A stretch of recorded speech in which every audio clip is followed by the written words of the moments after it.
ele foi encontrado completamente nu, coberto de vômito seco, com um pedaço de pão mordido na mão e um rato dormindo no seu ombro. Estava no meio da estrada, entre a taberna e a forca. Ninguém soube dizer se ele era um camponês, um nobre disfarçado, ou só mais uma alma vencida por uma noite medieval, porque ali, naquela época, bastava beber demais para acordar no inferno, ou com uma aliança no dedo que você não lembra de ter colocado. Hoje à noite, você vai conhecer as histórias que os monges escondiam, os reis fingiam não ver, e os bêbados faziam questão de repetir. Vamos juntos mergulhar nas tabernas, becos e delírios de um mundo onde o álcool era mais sagrado que a missa, e tão letal quanto a peste. Antes de começar, já pega sua caneca de chá, ou de vinho, eu não julgo, se inscreve no canal para não perder os próximos delírios históricos, deixa o like para espalhar essa história pelos becos do YouTube, e escreve aí nos comentários de onde você está ouvindo. Quem sabe a sua cidade já foi palco de uma bebedeira medieval dessas? Ele foi encontrado sem calças, coberto de lama e com o nome Beatriz, tatuado com carvão na testa. Ao seu lado, um burro, também embriagado, ruminava o que restava do manto do homem. Os dois estavam dormindo no meio do altar da capela da aldeia, como se tivessem acabado de casar e desistido da vida. Ninguém sabia como chegaram ali, mas todos sabiam por quê. A festa da colheita havia terminado, como sempre terminava. Com gente chorando, brigando, vomitando. E claro, alguém pelado com um animal ao lado. Voltemos para 3 dias antes, quando o barril ainda estava cheio e o juízo, quase intacto. A aldeia de Windelbrook celebrava o fim de uma colheita magra, com o entusiasmo de quem finge que está tudo bem. Cerveja era a anestesia social mais barata, e quando o inverno ameaçava, o povo fazia o que sabia melhor. Bebia até a dor parecer engraçada. A taverna foi decorada com folhas secas, velas e uma promessa coletiva de esquecer os boletos da vida medieval. O vinho era grosso como óleo de lamparina, a cerveja azeda como a boca do ferreiro. E mesmo assim, escorria pelas gargantas com a alegria de quem achava que isso era vida. O primeiro a cair foi o padeiro, desmaiou em cima do forno e quase virou pão. Depois, veio o filho do padre, que jurava ter visto um anjo dançando pelado sobre o barril. O detalhe, não era anjo, era o açougueiro. Cada noite na Idade Média era uma roleta russa com mais álcool do que regras. Não existia beber socialmente. Existia beber até a alma sair pela garganta, dar um passeio no purgatório e voltar dizendo, mais uma rodada. Ali, entre toques de lira e soluços de bêbados sentimentais, surgiam amores improváveis, inimizades eternas e filhos não reconhecidos. A ironia é que quanto mais miserável a aldeia, mais épica era a bebedeira. Era como se o povo dissesse, se o inferno vem amanhã, hoje a gente dança com o diabo de mãos dadas. E assim, barris viravam oráculos, canecas se transformavam em espadas, e quem sabia cantar 2 estrofes sem cair, ganhava o respeito eterno. Ou pelo menos um pedaço extra de carne. O protagonista da nossa história, cujo nome verdadeiro ninguém lembra, era um simples pastor com pretensões filosóficas. Bastava uma dose para ele citar Aristóteles. 2, e ele tentava imitar. 3, e ele começava a dialogar com galinhas.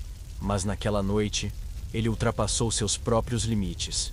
E foi além da lógica, do pudor e, definitivamente, das roupas. A festa seguia como uma avalanche. Músicas desafinadas ecoavam como gritos de almas penadas. Mulheres dançavam com homens que não lembrariam seus nomes. Crianças dormiam nos cantos enquanto barrigas inchavam e histórias surgiam. E no meio disso tudo, nosso herói tomava mais uma dose, subia na mesa e gritava: "Hoje eu caso ou morro." Ele conseguiu metade da profecia. Beijou a cozinheira, prometeu um castelo e caiu de cara no mingau de nabo. Quando acordou, estava com uma aliança feita de cebola e a lembrança nebulosa de ter desafiado o ferreiro a um duelo de poesia erótica. Perdeu, mas ganhou aplausos e uma infecção no olho. Na terceira noite, a bebedeira virou peregrinação. Diziam que quem aguentasse as 3 festas sem vomitar podia pedir um desejo. Nosso herói pediu paz, recebeu um jumento, e foi com ele que acordou no altar. Beatriz, como batizou o animal, virou sua única testemunha, e talvez seu grande amor. porque na Idade Média quem bebia demais podia esquecer tudo, menos o que nunca deveria ter lembrado, como o nome da sogra, ou o gosto da cerveja da taverna da esquina. Ela estava linda, véu de linho, flores nos cabelos, olhos vidrados de emoção e 3 canecas de cerveja escura circulando na corrente sanguínea. O noivo tremia, de amor ou de medo, ninguém soube ao certo. O padre tentava manter a compostura enquanto o cheiro de cevada fermentada invadia a capela. Quando ela abriu a boca para dizer sim, disse outra coisa e vomitou no altar. Na Idade Média, era assim que se começava uma vida a 2, com vergonha coletiva e um tapete de palha empapado de cerveja velha. A cerimônia tinha começado bem. Um casamento entre famílias pobres, mas com ambições embriagadas. Era o típico arranjo: 2 pedaços de terra, 3 galinhas e uma promessa de descendência, desde que o noivo sobrevivesse à noite de núpcias com os rins ainda funcionando. A festa estava marcada para o pôr do sol, mas os brindes começaram ao meio-dia. Aparentemente, era tradição brindar a fertilidade até o noivo cair ou a noiva começar a ver duendes. A moça em questão, filha de um moleiro e de uma parteira aposentada, não era conhecida por sua delicadeza. Costumava carregar sacos de farinha nas costas e bater nos irmãos com conchas de madeira. Mas naquela tarde, ela quis ser princesa. Só errou no timing das doses. Em vez de começar com água, que ninguém bebia, claro, foi direto para o vinho da abadia. E vinho de abadia é como um pacto com o demônio. Doce na boca, brutal na digestão. A primeira garrafa ela bebeu com as primas. A segunda com o irmão, que jurou que ela aguentava mais que um cavaleiro teutônico. A terceira foi de nervoso, quando viu o noivo conversando com a ex na porta da taverna.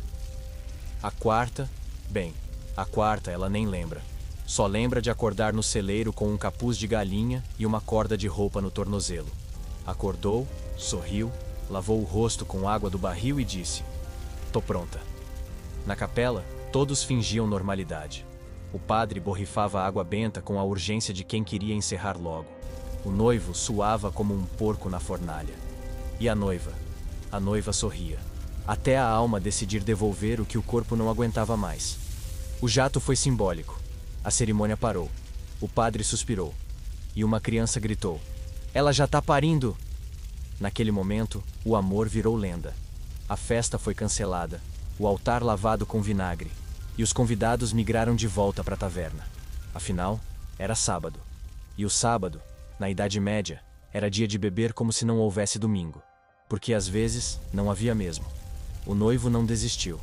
2 dias depois, casaram-se de novo. Dessa vez, só com uma taça de vinho para cada um. E um balde por perto, por precaução.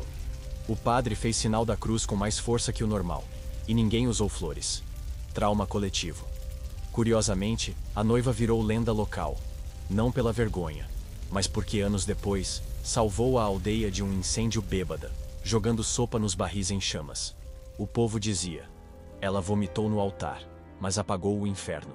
Redenção é uma coisa bela, especialmente quando vem com cebola, alho e cevada no currículo. E por falar em inferno, a próxima história envolve um monge, um tonel roubado e um julgamento improvisado que terminou com um porco sendo canonizado. Sim, canonizado. Era meia-noite quando os sinos do mosteiro começaram a tocar sozinhos. Os monges acordaram em pânico, achando que era o juízo final. Mas não era o apocalipse, era pior. O tonel de vinho especial do abade havia sumido. E no lugar dele, havia um porco, bêbado, deitado, rindo. Não sabemos, mas com certeza em paz.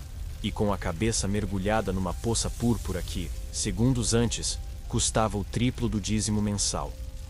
Tudo começou com uma aposta.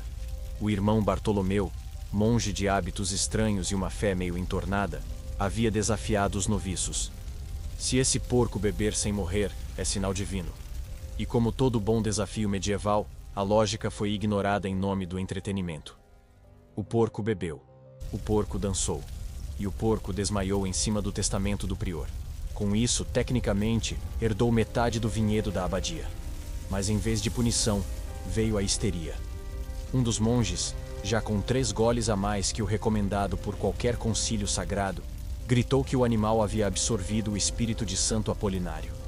Outro jurou ter visto o porco fazer o sinal da cruz com o casco.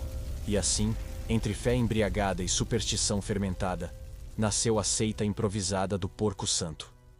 Durante horas, o porco foi venerado. Recebeu coroas de flores, oferendas de bolotas e até um cântico adaptado do latim, que soava mais como um soluço ritmado. O abade, ao voltar da caçada, encontrou o animal coberto de incenso e um monge tentando batizá-lo com sopa de nabo. Não reagiu bem. Gritou, esmurrou o altar e exigiu julgamento. O julgamento aconteceu naquela mesma madrugada, com direito a testemunhas, defensor, acusador e um júri composto por 2 ratos, um galho e o coroinha mais sóbrio da sala. A defesa argumentou que o porco era, na verdade, uma alma reencarnada pedindo redenção. A acusação alegou roubo e heresia suína. O veredito? Canonização simbólica por serviços etílicos prestados. A celebração continuou até o amanhecer, quando o porco acordou, urinou na túnica do abade e saiu correndo para a floresta. Nunca mais foi visto. Dizem que fundou uma aldeia de javalis filósofos, ou que virou linguiça. Depende de quem conta a história e de quanto bebeu antes. O mosteiro, por sua vez, nunca mais produziu vinho. Não por trauma, mas porque o porco, ao fugir, derrubou os pergaminhos com as fórmulas. O que, ironicamente, foi considerado outro milagre. Afinal, menos vinho significava menos confissões constrangedoras. E enquanto a lenda do Porco Santo se espalhava, numa aldeia vizinha, uma criança era batizada com cerveja por engano. Porque na Idade Média, até os ritos sagrados tinham gosto de cevada. A mãe chorava de emoção, o pai chorava de ressaca, e o padre... Bem, o padre estava com um balde na cabeça porque confundira a água benta com licor de ameixa e caiu da escadaria da capela. Era domingo de batismo, e tudo prometia ser sagrado. Até que, por um erro logístico que só poderia ter sido causado por álcool, mergulharam o bebê em um barril de cerveja escura. A criança não chorou, arrotou. O batismo era um evento solene. Famílias vinham de longe, com pão embolorado e vinho azedo para celebrar a entrada de uma nova alma na grande maratona da miséria medieval. Mas naquela manhã, o altar estava enfeitado com galhos de videira, as velas exalavam cheiro de cebola, e o acólito mais velho havia sido visto dormindo em cima da galinha do almoço. Sinais claros de que algo daria errado. O bebê em questão era o 8º filho de um casal de lavradores que jurava ter terminado com 7. A mãe dizia que foi milagre. O pai dizia que foi um acidente da colheita passada. O fato é que ninguém questionava muito. Nas aldeias da época, filhos brotavam como cogumelos, e quase com a mesma expectativa de vida. Na hora do batismo, o padre procurou o balde com água benta. Não achou. Em seu lugar, havia um tonel com cheiro duvidoso e espuma nas bordas. Ele não questionou, tampouco cheirou. Jogou a criança dentro e proclamou: "Batizo-te, em nome do Pai, do Filho e do Espírito." Lupulado. O barulho que se seguiu foi um misto de espanto, gargalhada e aplauso. A criança, feliz, começou a chutar como se estivesse num banho quente. O padre tropeçou, caiu sentado e confessou: "Essa foi a melhor homilia da minha vida." A partir daquele dia, o bebê ganhou o apelido de São Cervejinha. Cresceu saudável, forte e com um fígado de guerreiro. Dizem que, ao completar 12 anos, ele já identificava o teor alcoólico de uma bebida pelo cheiro. E aos 16, venceu um torneio de arremesso de caneca só com o olhar. Era tratado com reverência, não por piedade, mas porque ninguém queria ser desafiado por um garoto que tomava hidromel como se fosse leite. O padre, por sua vez, foi suspenso temporariamente, depois promovido e, por fim, canonizado por engano num festival em Bruges. Sua frase final registrada foi: "Se é para errar, que seja com gosto." Na Idade Média, até os erros sagrados vinham acompanhados de um gole. E por falar em erro, a próxima história envolve um jogo de dados, um anel perdido e um cavaleiro que apostou a própria armadura por uma garrafa de rum vencido. Ele entrou na taverna como um deus de aço, elmo brilhando, espada reluzente, peito inflado de glória. 3 horas depois, saiu só com a cueca de linho e uma cicatriz emocional que nem 1000 batalhas curariam. No meio da mesa, ainda girava o dado maldito que levou embora sua armadura, sua dignidade e, mais tarde, seu cavalo. Tudo por uma dose de rum velho e uma provocação mal calculada. O cavaleiro chamava-se Thibaut de Cordeval. Tinha fama de invencível, sorriso de mártir e inteligência de um nabo semi-cozido. Vinha de uma campanha sangrenta no norte, coberto de louros e pulgas.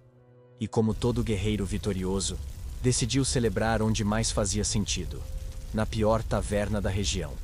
O tipo de lugar onde a sopa era feita com cascos e os bancos com fé. A noite começou bem. Canecas cheias, mulheres rindo, um bardo desafinado cantando sobre dragões inexistentes. Thibaut pedia mais vinho a cada verso, mais música a cada gole, até que alguém, um mercador careca com hálito de alho, o desafiou para um jogo de dados. Valendo só a honra, disse o homem. E Thibaut, que já tinha mais álcool que sangue no sistema, respondeu: honra demais me atrapalha. O primeiro jogo foi tranquilo. Risos, provocações, um pedaço de queijo arremessado na cara do juiz. O segundo jogo já envolveu apostas sérias. Um cinturão, um broche, um dente. No terceiro, Thibaut apostou a espada. Perdeu. No quarto, o escudo. No quinto, o elmo. No sexto, a armadura inteira. Quando o dado caiu da mesa no sétimo lançamento, ele estava em pé, vestindo apenas um sorriso constrangido e um calção que parecia pedir socorro. A multidão delirava. Uns riam, outros filmariam, se tivessem celulares. O mercador ergueu o copo como se coroasse um novo rei. E Thibaut, para piorar, exigiu uma rodada final. Tudo ou nada, minha montaria. E assim, o cavalo também virou lenda. Vendido no dia seguinte por 2 moedas e um beijo de uma viúva bêbada. Thibaut saiu da taverna em silêncio, coberto por uma toalha de mesa, carregando nas costas um pedaço de pão como prêmio de consolação. Anos depois, voltou a ser cavaleiro. Mas sua lenda nunca foi sobre espadas ou reinos conquistados. E sim, sobre a noite em que um herói medieval foi derrotado por um dado e um rum de gosto duvidoso. Na Idade Média, a linha entre glória e vergonha era mais fina que uma fatia de toucinho velho. E toda a taverna guardava suas histórias. Como a da próxima, um juiz que absolveu um criminoso bêbado porque ele dançava muito bem.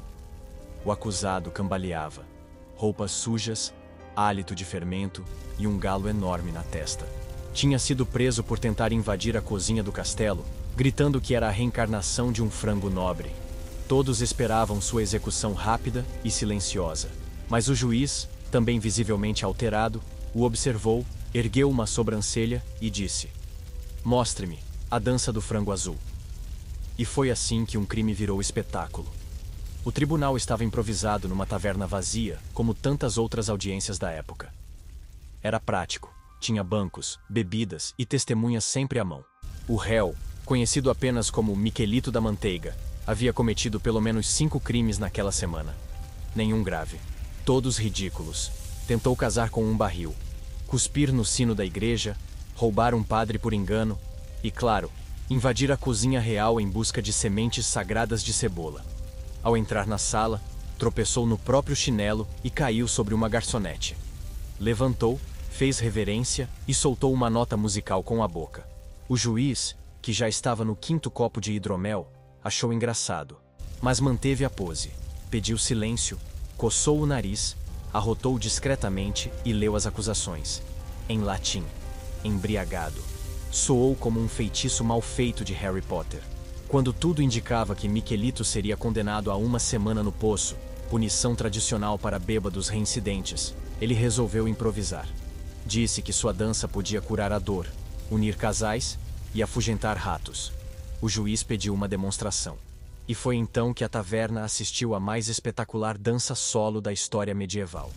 Um misto de galope, convulsão e coreografia inspirada em galinhas bêbadas. A plateia aplaudiu. O juiz chorou de rir. Um escriba desmaiou. E a sentença foi lida entre soluços e espasmos. Por trazer alegria à corte, o réu está absolvido e premiado com um pedaço de torta. Miquelito sorriu, pegou o prêmio e saiu tropeçando, cantando em francês imaginário. Dizem que mais tarde caiu num poço, o mesmo da punição. Ironia é tradição. O juiz, por sua vez, perdeu o cargo meses depois. Foi acusado de tentar canonizar uma ovelha. Mas sua frase sobre o julgamento ficou nos anais do reino. Há dias em que justiça é rir antes de punir. Poético, se ignorarmos a parte do frango. E se você achou isso absurdo, espere até conhecer a história da mulher que foi exorcizada por estar bêbada de mel fermentado. Uma abelha foi considerada culpada. Ela urrava em latim inventado, girava os olhos como um peão possuído, e entre um soluço e outro, gritava que estava sendo invadida por um espírito dourado com asas. Na Idade Média, isso era possessão demoníaca na certa. Mas o que realmente havia acontecido? Ela tinha bebido 6 canecos de hidromel fermentado com mel de abelha negra. O tipo de bebida que fazia até monges esquecerem os votos. E agora, a vila toda achava que o diabo tinha se escondido no útero dela. O nome da pobre alma era Isolda, filha de um apicultor e neta de uma benzedeira que havia sido enforcada por ensinar patos a dançar. Isolda sempre foi tida como esquisita, por 3 motivos. Falava com flores, gargalhava sozinha e sabia ler. Isso, para os padrões da época, já a colocava com um pé na fogueira. Mas bastou um porre bem dado numa festa de outono para que a aldeia decidisse que sim, ela estava endemoniada. A bebida em questão era um hidromel artesanal feito com o mel mais escuro e misterioso da região. O apicultor que o preparou tinha perdido um olho e jurava que abelhas cochichavam segredos ancestrais enquanto trabalhavam. Ótimo marketing. Péssimo para o fígado. Isolda bebeu com gosto. Começou cantando sobre unicórnios. Terminou latindo para o padre. Chamaram o exorcista da região, Frei Osvaldo, especialista em gritos e cuspe bento. Chegou empunhando uma cruz e uma colher de pau. O ritual durou 5 horas e envolveu muito grito, muitos tapas e uma longa discussão sobre quantas vezes se pode arrotar sem que isso configure manifestações infernais. No meio do processo, uma abelha entrou voando na igreja e pousou na testa de Isolda. Todos gritaram. O frei desmaiou, e a criança mais corajosa da vila esmagou o inseto com uma hóstia. Pronto. Estava feito. O demônio tinha sido derrotado. A abelha foi enterrada com honras. E Isolda acordou no dia seguinte com dor de cabeça, fama de santa e o apelido de a endemoniada do néctar. Nos meses seguintes, ela virou atração de peregrinação. Cobrava 2 moedas para mostrar a língua e 3 para fingir nova possessão. Construiu uma tenda, escreveu um manual de sobrevivência à embriaguez espiritual e, anos depois, casou-se com um vendedor de velas que jurava ter sido uma cadeira na vida passada. Amor é relativo.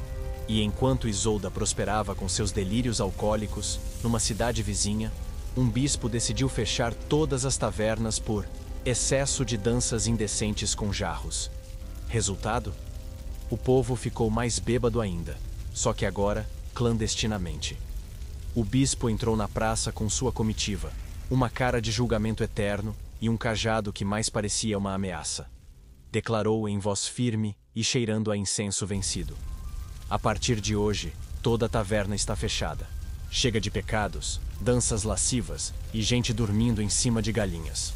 O povo ouviu em silêncio, e no mesmo dia, cavou túneis. Se não podiam beber no andar de cima, fariam isso no subterrâneo. E fizeram, com gosto.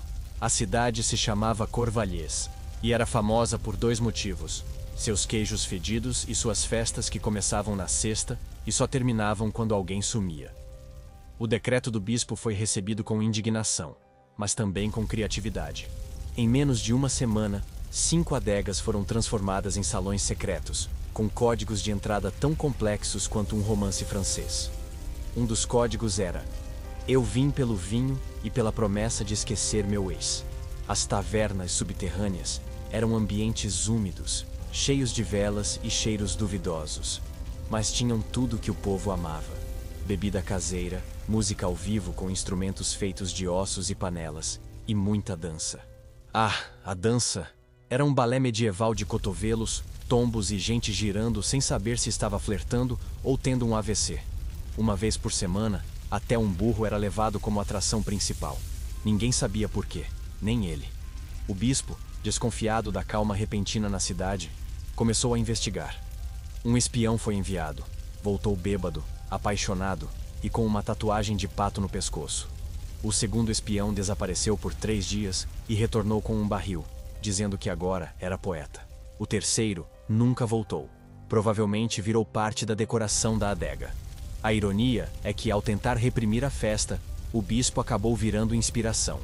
Um dos drinks mais populares do subsolo chamava-se Lágrimas do Bispo, feito com rum, mel e uma pitada de desobediência civil. O povo brindava a saúde dele enquanto dançava sobre os mandamentos. Quando finalmente descobriu a rede clandestina, o bispo mandou lacrar os túneis. O povo cavou mais, mandou queimar os barris. O povo fermentou vinho em sapatos, mandou prender os músicos. O povo aprendeu a bater palma em ritmo e cantar desafinado de propósito. Era resistência embriagada em sua forma mais pura.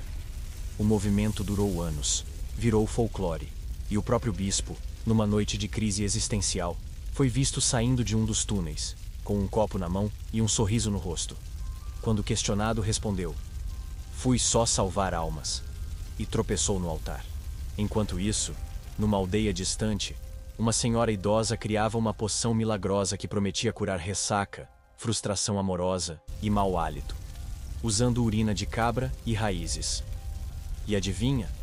Vendeu como água, porque, bom, ninguém bebia água. Ela vendia milagres num frasco de barro.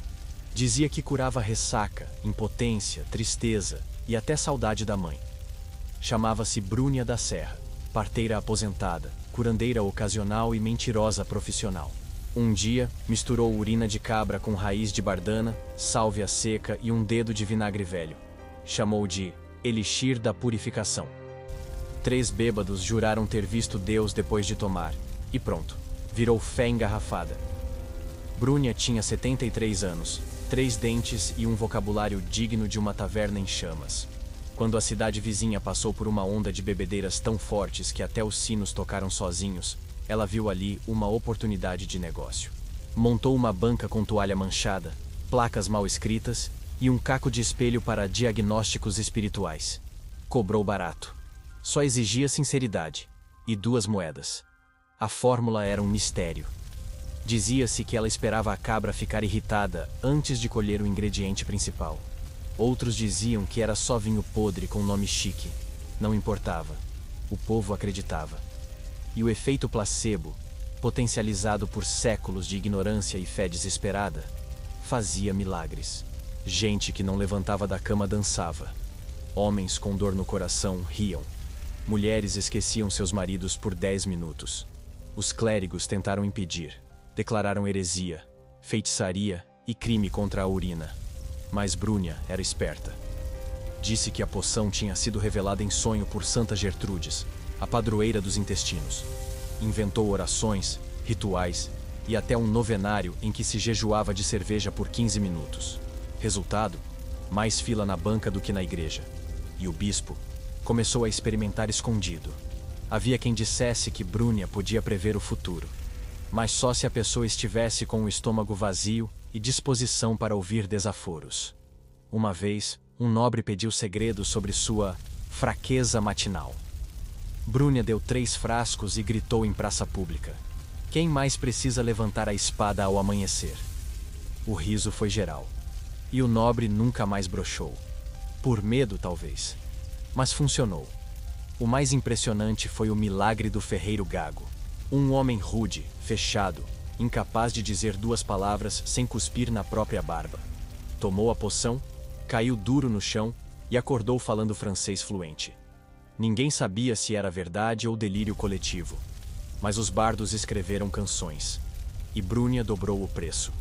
"Milagre exige investimento", dizia ela, cuspindo na mão antes de selar o negócio. Como todo império, o de Brúnia também começou a ruir. Um ex-cliente revoltado disse que a poção causava flatulências demoníacas. Outro disse que virou monge sem querer. E o pior, um homem alegou ter acordado casado com uma cabra, a própria. Os boatos se espalharam, mas Brúnia, impassível, dizia que tudo era culpa da fé mal aplicada. Poção sem gratidão vira castigo, filosofava. Mesmo assim, o culto cresceu. A cada lua cheia, devotos se reuniam para brindar com o elixir e contar histórias de suas vergonhas superadas. Um deles confessou que largou a bebida para beber só a poção. Outro afirmou que viu o espírito do avô dizendo: "Toma mais uma." A fronteira entre milagre e loucura era cada vez mais turva, e Brúnia cada vez mais rica. Dizem que ela morreu aos 94, sorrindo, segurando 2 frascos e cantando uma cantiga obscena sobre monges e batatas. Foi enterrada com sua cabra, seu chapéu de palha e uma placa: "Aqui jaz a mulher que curou mais bêbados que o tempo." Durante semanas, bêbados choraram no túmulo. Não por saudade, mas porque a receita morreu com ela. E ninguém mais conseguiu vomitar com classe. Na cidade seguinte, porém, outro milagre acontecia. Um cego enxergava durante as bebedeiras. Só enquanto bêbado, e só às vezes.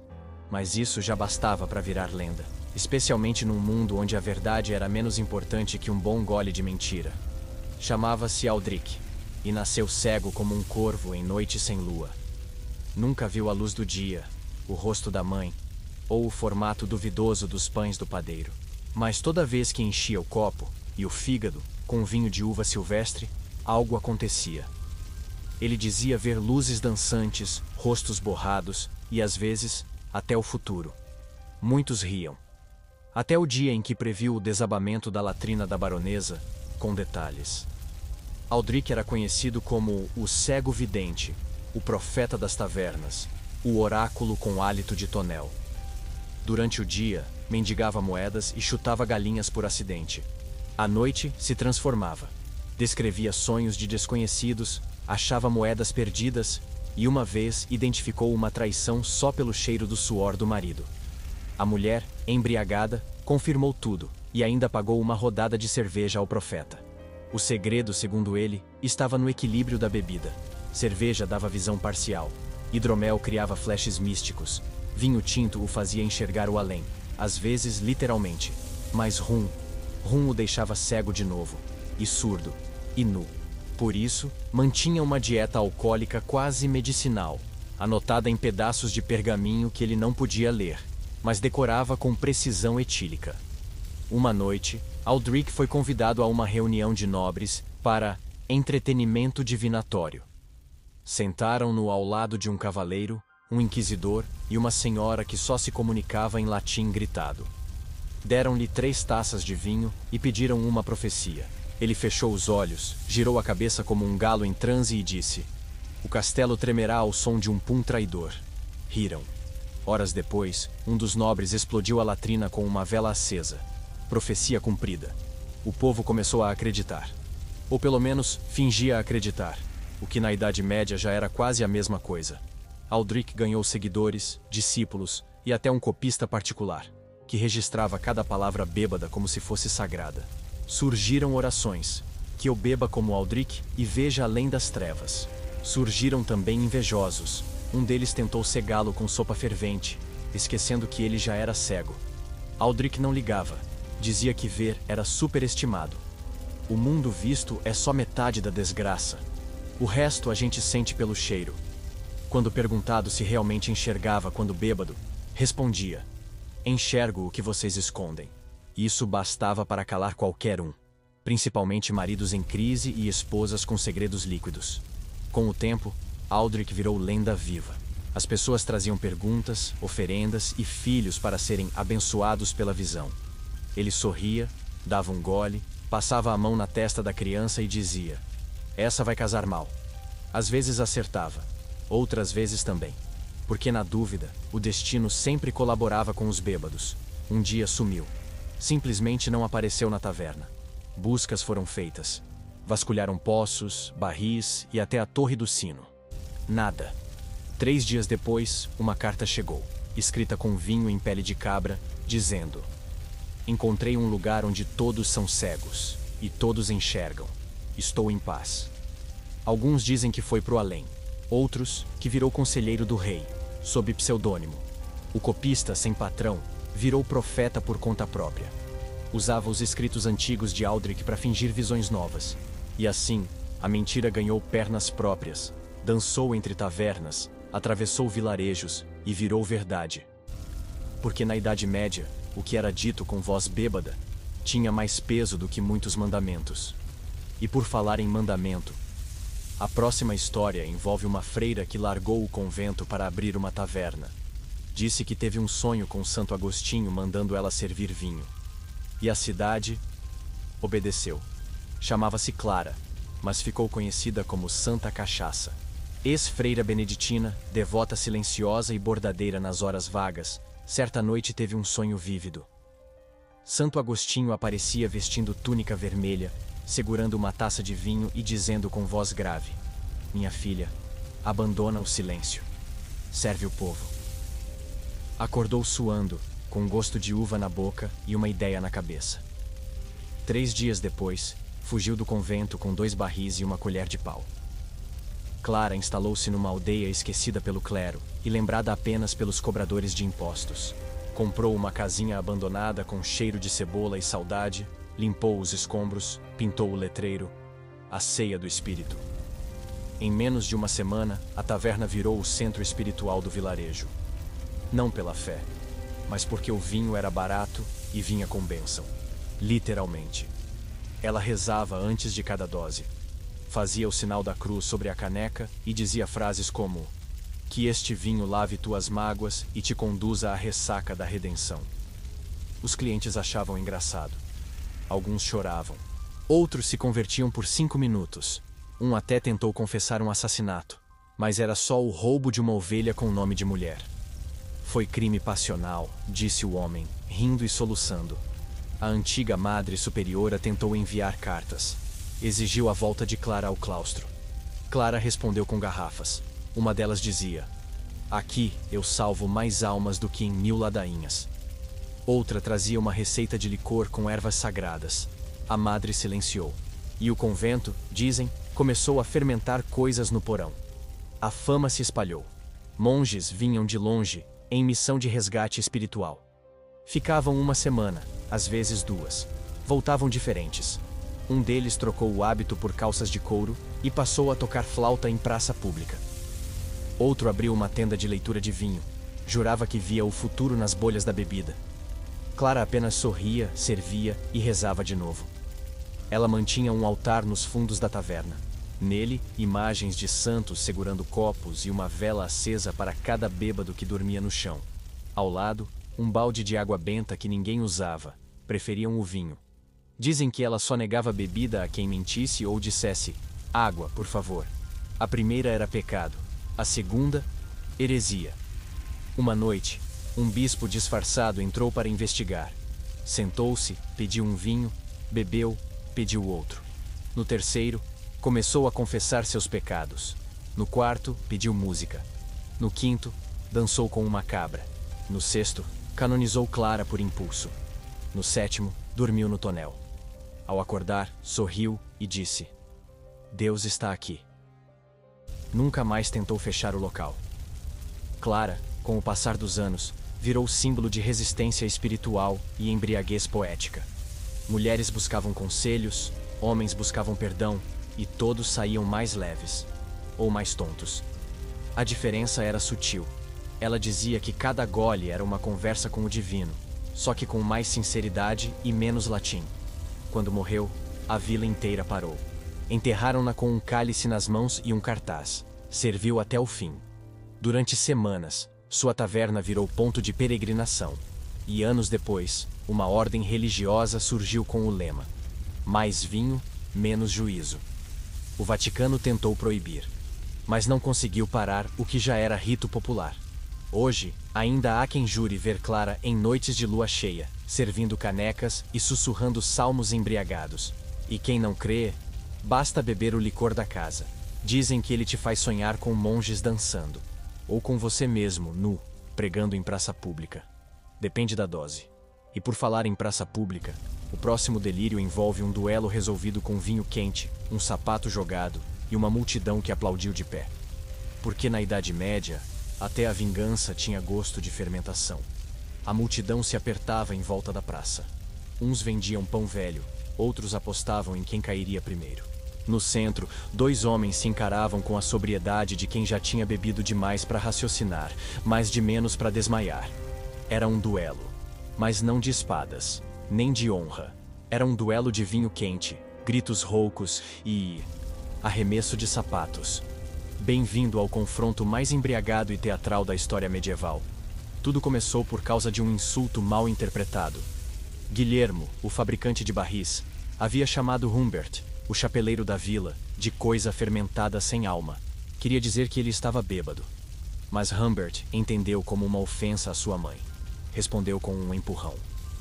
Guilhermo rebateu com um jato de vinho. E o resto... Bom, o resto virou evento.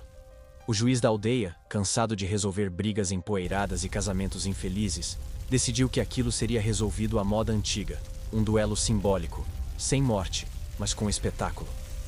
A única regra: nada de espadas. Usem o que tiverem, mas sem derramar sangue, só vinho. O povo amou. Finalmente, entretenimento decente. Guilhermo escolheu seu melhor barril, ferveu o vinho com canela e noz moscada e levou uma concha. Humbert apareceu com botas de couro cru, 3 canecas presas na cintura e uma bandana que dizia "sem medo do porre". Cada um tinha 3 chances de atingir o outro com o líquido e uma chance de lançar o sapato sagrado, artefato que decidiria o vencedor, ou causaria traumatismo. A graça estava em não saber. Na primeira rodada, Guilhermo acertou o rosto de Humbert, que respondeu lambendo os lábios e gritando: "Delicioso!". Na segunda, Humbert escorregou e atingiu a plateia. Um gato ficou bêbado. Na terceira, Guilhermo fingiu desmaio, levantou de súbito e derramou o vinho nas calças do oponente. O público delirou. Era mais emocionante que missa de Páscoa. Veio o momento do sapato. Humbert ergueu o braço com precisão, girou como um bailarino possuído e lançou a bota. Ela fez uma curva no ar, bateu no sino da igreja e caiu dentro do barril vazio de Guilhermo. A plateia ficou em silêncio. Um segundo depois, explodiu em aplausos. Era poesia. Era circo. Era justiça embriagada. O juiz, emocionado, declarou Humbert o vencedor. Mas Guilhermo não protestou. Tirou o sapato do barril, beijou-o e ofereceu uma caneca ao adversário. Eles brindaram e dançaram juntos, tropeçando na própria dignidade. A praça virou festa, o duelo virou tradição e a ressaca virou lenda. Nos anos seguintes, o duelo do sapato passou a acontecer todo verão. Participantes competiam por aplausos, canecos e uma medalha feita de rolha. Um ano, até o padre entrou. Derramou vinho no próprio rosto e foi ovacionado. Dizem que naquele dia, Deus piscou. Alguns críticos religiosos tentaram cancelar o evento, chamando-o de profano. Mas falharam. Um deles escorregou numa poça de vinho durante o protesto e foi carregado nos ombros como campeão. O povo não perdoava a careta, e o vinho não perdoava ninguém. Humbert e Guilhermo viraram símbolo de reconciliação embriagada. Abriram juntos uma taverna chamada A Meia e o Barril. Serviam vinho morno, sopas estranhas e conselhos de vida péssimos. Mas era o lugar mais amado da vila. Porque no fundo, todos queriam esquecer a vida. Por uns goles e por um sapato voador. E já que estamos falando de coisas voadoras, a próxima história envolve uma bruxa bêbada, um porco com asas e um julgamento onde ninguém, absolutamente ninguém, estava sóbrio. Ela foi levada à praça amarrada a um tronco, com os cabelos emaranhados, os olhos arregalados e um cheiro forte de cebola e cachaça artesanal. Seu crime? Ter feito um porco voar. Ou, ao menos, pular de um telhado cantando uma música obscena. A multidão berrava: "Bruxa! Feiticeira!" e "Passa o vinho!", tudo ao mesmo tempo. O juiz já estava bêbado antes mesmo de começar a sessão. E ninguém, absolutamente ninguém, entendeu como aquilo virou um processo. O nome dela era Agnes. Vivia sozinha, cultivava ervas, conversava com pássaros e tinha uma risada que assustava padres. O povo já desconfiava dela há tempos, mas ninguém tinha coragem de enfrentá-la. Até o dia em que seu porco, chamado Bastião, foi visto no alto de uma cabana, com uma capa feita de pano de saco e uma garrafa amarrada no rabo. Deu 2 passos, saltou, voou por 3 segundos e caiu em cima da carroça do moleiro. O porco sobreviveu. A carroça não. O moleiro também sobreviveu, mas jurou que o porco disse "obrigado" antes de decolar. A notícia se espalhou como fogo em palha seca. Em 2 dias, Agnes foi presa e acusada de praticar bruxaria com animais embriagados. O detalhe é que o porco estava visivelmente alterado. e o vinho encontrado ao lado tinha gosto de maçã, mel e irresponsabilidade. O julgamento foi montado na taverna local porque a igreja estava em reforma, ou seja, com goteiras e 2 padres trancados no porão após uma discussão sobre quem bebeu o vinho da missa. A taverna foi decorada com velas, galhos secos e um porquinho de barro no centro da mesa do juiz. A acusação era formada por um caçador vesgo e uma viúva muito nervosa. A defesa era Agnès e uma caneca de cerveja.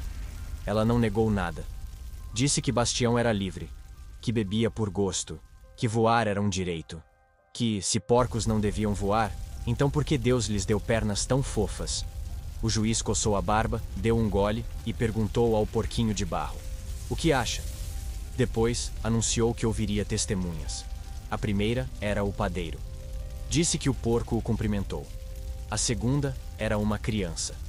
Disse que o porco dançava. A terceira era o próprio Bastião. Sim, Bastião foi levado à frente da taverna, com uma coroa de flores e o olhar mais indiferente da história suína. Agnès sussurrou algo no ouvido dele. O porco soltou um som estranho, girou e mordeu o tornozelo do juiz. A plateia enlouqueceu. O juiz chorou de rir.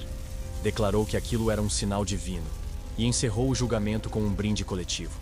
Agnès foi libertada com aplausos e ganhou 2 galinhas de presente. O porco virou atração turística e recebeu uma escadinha de madeira para treinar seus voos. Nos dias seguintes, crianças da vila começaram a amarrar panos nos gatos e jogá-los do telhado. O caos estava instaurado e todos culpavam a bruxa. Com gratidão, a igreja excomungou a taverna por sediar o julgamento. A taverna respondeu oferecendo vinho de graça para qualquer clérigo que admitisse que o porco voou. 3 aceitaram. Um virou poeta. Outro escreveu uma música. O terceiro se casou com uma sobrinha de Agnès. Amor embriagado é mais forte que dogma. Agnès passou a vender poções de voo feitas com hortelã, álcool de batata e um toque de loucura. Jurava que funcionava. Um cavalo quase pulou de um poço, mas ninguém morreu. Só nasceram mais lendas e um culto dedicado à liberdade dos animais bêbados. Sério, tinha até hino. Anos depois, um escritor anônimo publicou As Asas de Bastião, um livro com 84 páginas e nenhuma coerência. Vendeu muito. E a capa tinha o porco com óculos e sandálias. Dizem que foi a própria Agnès que escreveu, e que Bastião ainda vivia, agora com um bastão dourado e fama de santo local. E como toda boa história medieval, isso também virou desculpa para a festa.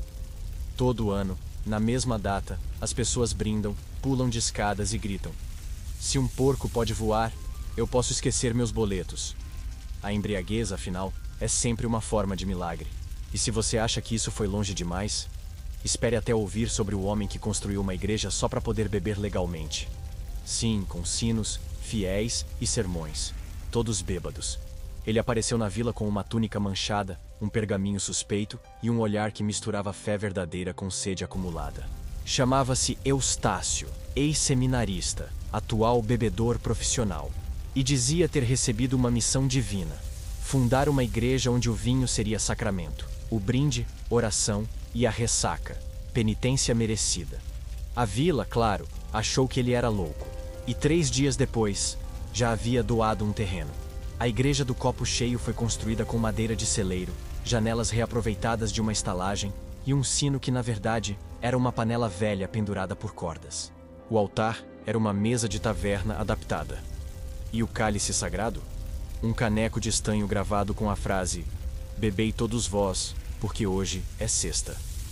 O público compareceu em peso. Pela fé, claro. Ou pela bebida grátis. O primeiro sermão foi inesquecível. Eustácio subiu no púlpito, ergueu a garrafa e bradou: "O vinho transforma, o vinho revela, e o vinho perdoa." Foi ovacionado.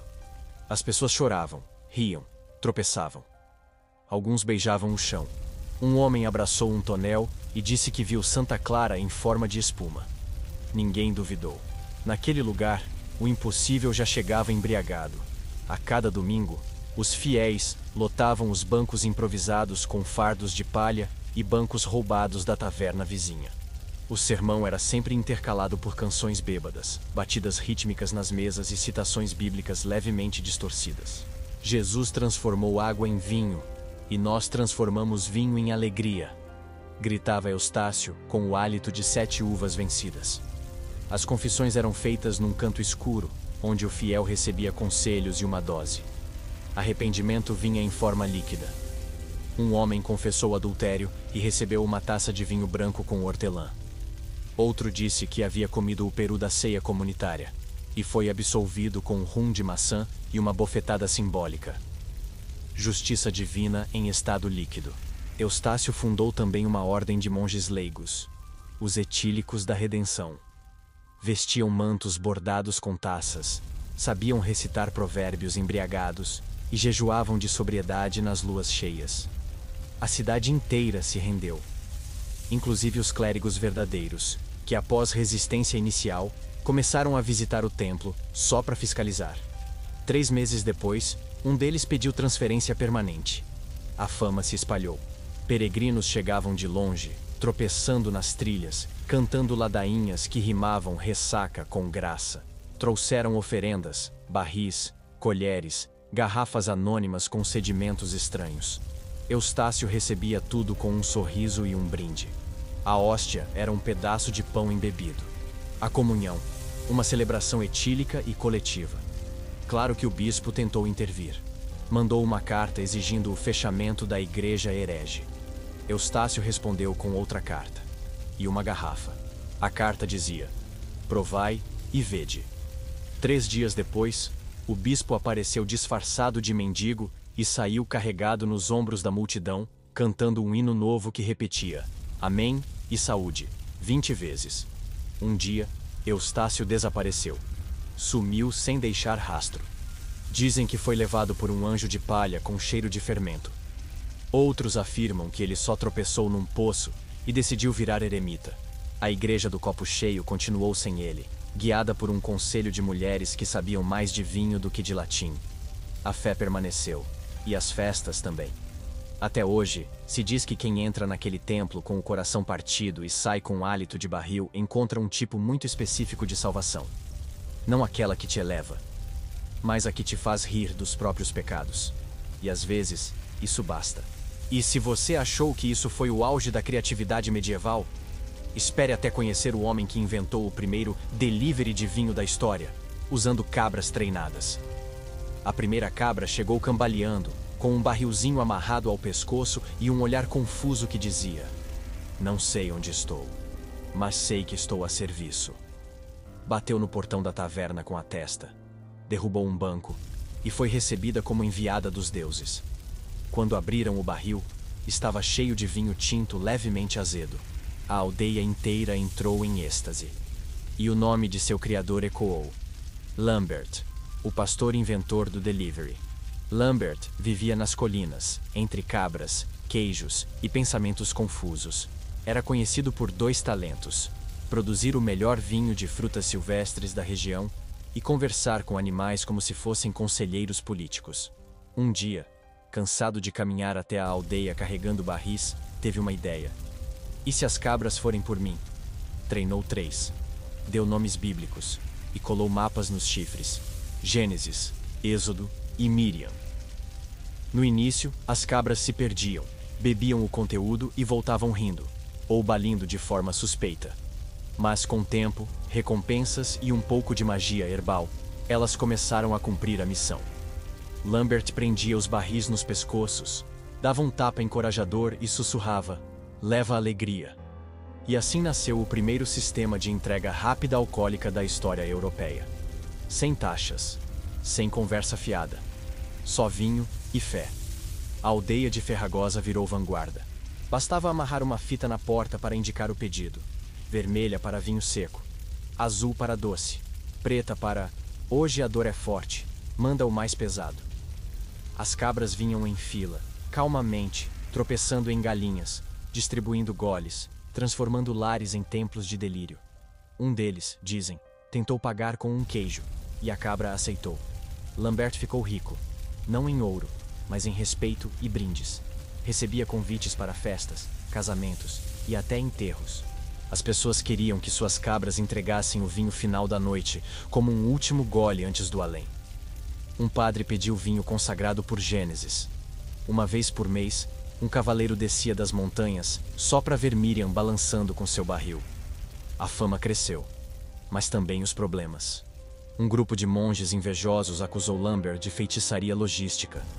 Disseram que ele havia feito pacto com o diabo, ou com Baco, o deus do vinho. Um inquérito foi aberto. As cabras foram interrogadas. Gênesis mordeu o escriba. Êxodo fez cocô na túnica do inquisidor. Miriam lambeu o juiz.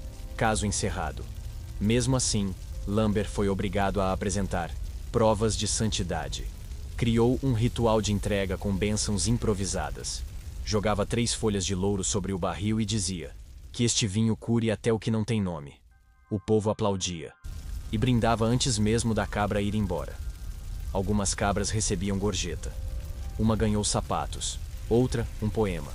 A terceira, um pedido de casamento. Com o tempo, outras aldeias tentaram imitar.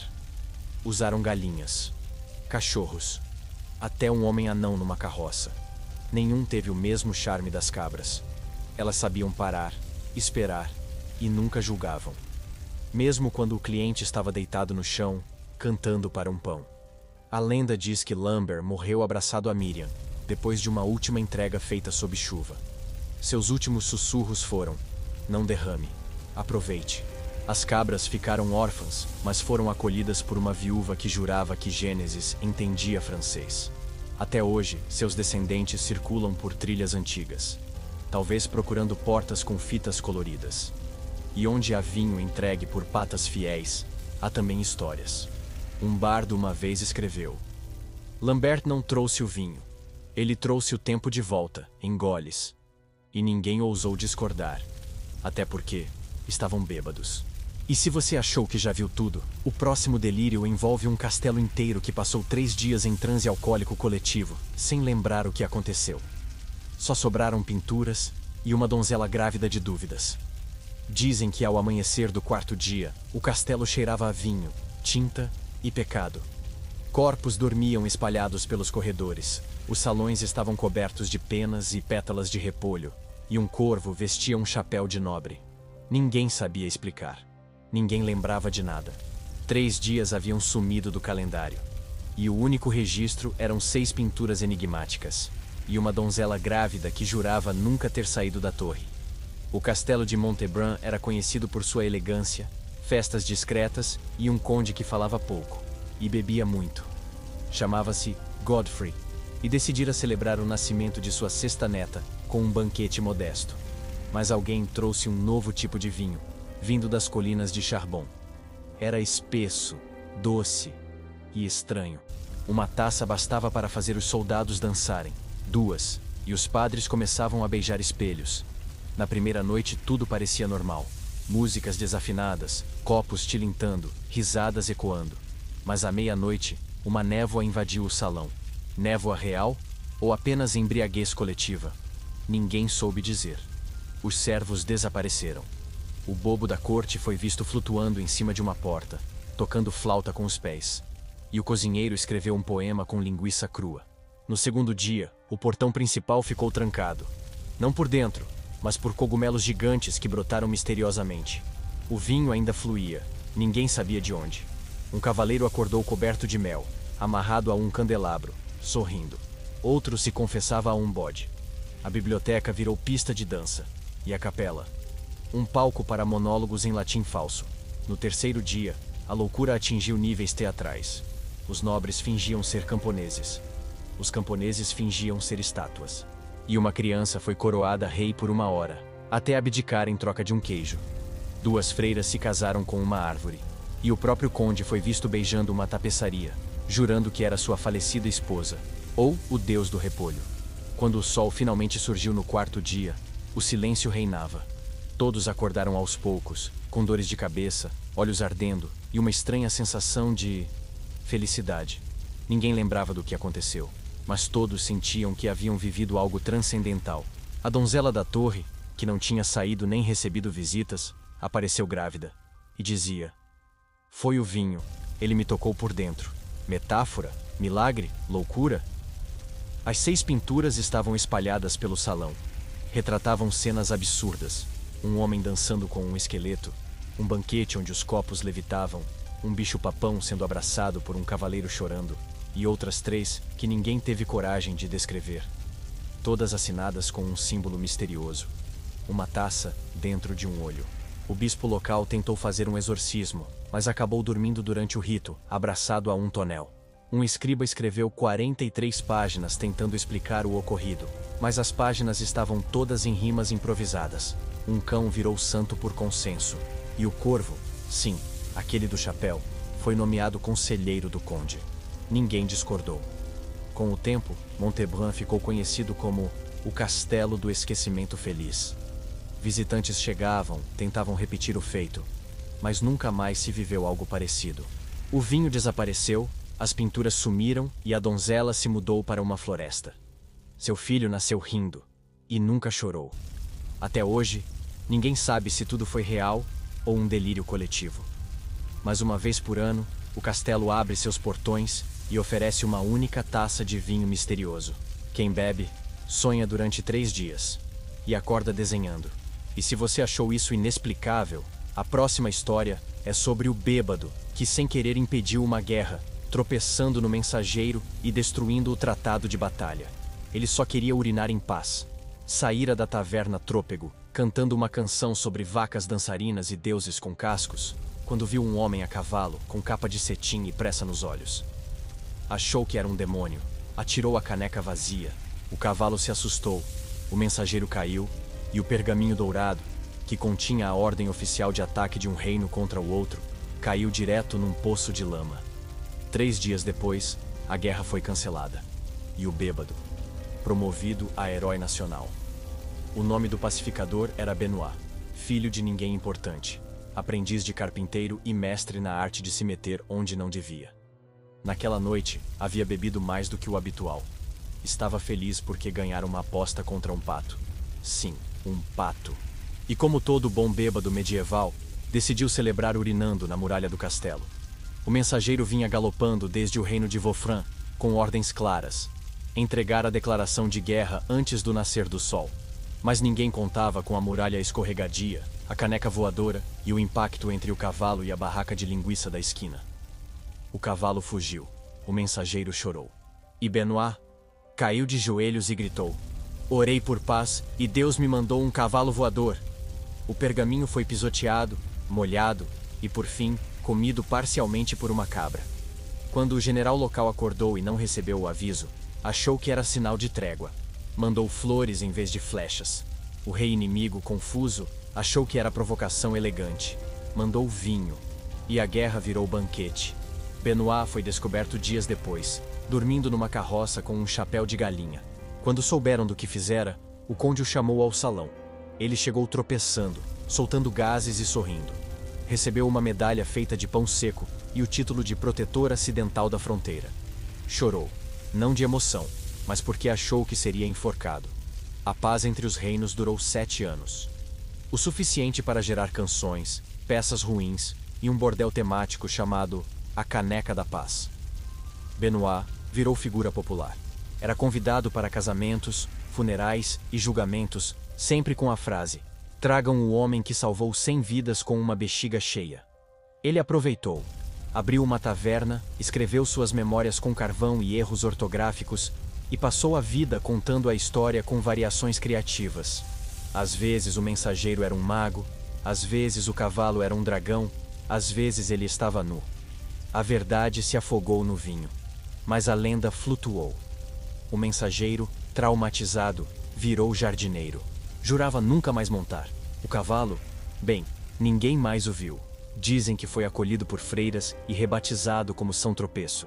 A cabra virou mascote do reino. E a muralha foi reformada com um aviso: "Cuidado com heróis em excesso." O tratado de paz, manchado e rasgado, foi emoldurado e pendurado na sala da taverna. Acima dele, uma placa: "Aqui se bebe e se evita guerras." Toda sexta, o povo brindava. Não a política, mas a sorte embriagada. Benoit morreu aos 53, com um sorriso bêbado no rosto, abraçado a uma caneca e usando a medalha de pão, agora petrificada.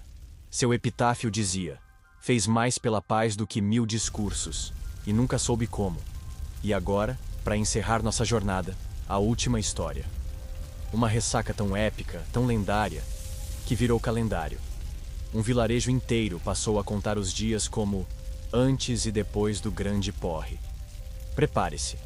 O calendário marcava 12 de setembro. Mas, depois daquela noite, ninguém soube mais dizer. Foi o maior porre coletivo da história medieval. Um vilarejo inteiro entrou em transe etílico. Quando acordaram, não sabiam que dia era, quem eram, ou por que havia uma vaca vestida de noiva na torre da igreja. A ressaca foi tão devastadora que o conselho local decidiu. Aquele dia seria apagado dos registros. E nasceu o Ano 1 da ressaca. Tudo começou com a colheita do trigo vermelho. Uma variedade rara, forte e aparentemente fermentável. O padeiro teve a ideia de fazer vinho com ele. O resultado? Um líquido espesso, cor de sangue seco, com sabor de confissão e cheiro de desgraça doce. Serviram na festa anual da colheita, misturado com suco de maçã e oração. O efeito foi imediato e permanente. O prefeito dançou pelado em cima da fonte. A professora começou a pregar o fim dos tempos com um peixe na mão. Crianças fundaram um império independente no celeiro. O ferreiro construiu uma estátua da própria mãe usando ferraduras e banha. Um cachorro foi eleito síndico. E 3 casamentos aconteceram, com a mesma noiva. Ninguém sabia quem era. Nem ela. À meia-noite, os sinos começaram a tocar sozinhos. O padre estava trancado na sacristia, cantando versos de amor para um pão. A praça virou um campo de batalha de dança, com duelos de piruetas, passos inventados e quedas filosóficas. Um ancião começou a levitar. Um menino previu o clima para os próximos 10 invernos. E um corvo foi batizado com o nome de Chico. Na manhã seguinte, o silêncio era absoluto. O chão estava coberto de frutas mordidas, roupas espalhadas, e pelo menos 4 rodas de carroça, em lugares que desafiam a física. O prefeito foi encontrado abraçado a um barril, chorando porque achava que havia dado à luz um sapo. Não havia registros, só suspeitas. O escriba oficial rasgou todos os pergaminhos. Declarou: isso não será lembrado, mas o povo discordou. Fundaram um novo calendário que começava no dia após o Grande Branco. A partir dali, contava-se o tempo com base na memória etílica. Anos passaram a ser medidos em ressacas. 2 ressacas atrás era uma medida válida e honesta. A economia local se transformou. Vinhos artesanais se tornaram artigo sagrado. Poetas escreveram épicos embriagados sobre a noite. Surgiram teorias: interferência divina, magia do trigo, invasão de fadas bêbadas. Ninguém tinha certeza, mas todos sabiam. Nunca mais seriam os mesmos. E isso era maravilhoso. A ressaca durou 3 dias, ou talvez mais. Alguém criou um remédio com nabo, sal grosso e perdão. Funcionava? Talvez. Mas ninguém queria se curar totalmente. Porque esquecer o esquecimento era como apagar um milagre. E naquela vila, milagres tinham gosto de vinho, som de gargalhadas e cheiro de confusão poética. A história se espalhou. Viajantes vinham para ver a Torre da Vaca, a estátua da banha e o banco onde um sapo foi nomeado vereador. A vila floresceu. Tornou-se lenda. E todo 12 de setembro, até hoje, é celebrado com silêncio, um brinde e nenhuma explicação. E assim, encerramos nossa viagem por uma Idade Média que não era só peste, fome e guerras, mas também poesia líquida, milagres de barril e almas que dançavam antes de cair. Porque no fim das contas, a história da embriaguez é a história de quem tenta esquecer só para lembrar melhor. Agora me diz, qual dessas histórias parece mais real? Ou melhor, qual você gostaria que tivesse acontecido de verdade? Escreve nos comentários. Vai que você acorda num mosteiro amanhã. Alguns escrevem história com tinta, outros com sangue. Mas há os que escrevem com vinho, em mesas tortas, entre gargalhadas e soluços. Porque o que se bebe em comunhão, o que se esquece em grupo, o que se vive no delírio, também é memória.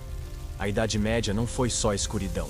Foi também o palco de absurdos tão humanos quanto sublimes, onde até um porco podia ser santo.